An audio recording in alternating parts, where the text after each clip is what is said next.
Hello everyone, আসসালামু আলাইকুম। ভালোবাসার মানুষগুলো কেমন আছেন? আলহামদুলিল্লাহ আমি অনেক ভালো আছি। আবারও আমি হাজির হয়ে গেলাম মুন্নি খাতুন। সকাল থেকে সারাদিন বৃষ্টি হচ্ছিল। ঘুম থেকে উঠে দেখছি খুব জোরে বৃষ্টি হয়েছিল। শনিবার, সেদিনকে ছুটির দিন, বাসায় সবাই ছিল, একটু ভালো মন্দ খেয়েছি আমরা, সেটাই ভিডিও করেছি। এখানে 3 কোনা করে লুচির মতন ভেজেছিলাম। এটা খেতে আমার খুব ভাল লাগে। এটা হলো একটু সুজি দিয়ে খেলে আরও অনেক ভালো। সুজি করিনি, সেদিনকার ছিল মাংস, একটু শুক্রবারের দিন মাংস রান্না করেছিল, সেটারই ঝোল আর আলু ছিল, খেতে অনেক মজা। এখানে অনেকগুলা ভেজে নিয়েছি। এই যে মাংসর ঝোল আর আলুটা দিয়েই খেয়ে ফিনিশ করে দিয়েছি।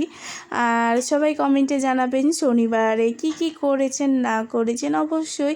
তারপর খাওয়া দাওয়া শেষে পর আমি মনে করলাম একটু বাইরে যাই, কিছু কাজের জন্য বাইরে গিয়েছিলাম ছাতা নিয়ে। আর দেখছি খুব বৃষ্টি হচ্ছিলো, তখনও খুব বৃষ্টি হচ্ছিলো, এই যে দেখেন এখনও। আর এখানে দুপুরবেলা খেয়েছিলাম গরম গরম খিচুড়ি। এই পর্যন্ত আমার ভিডিওটা ছিল। নেক্সট ভিডিওটা আবারও দেখা হচ্ছে। সবাইকে জানাই আমি আল্লাহ হাফেজ।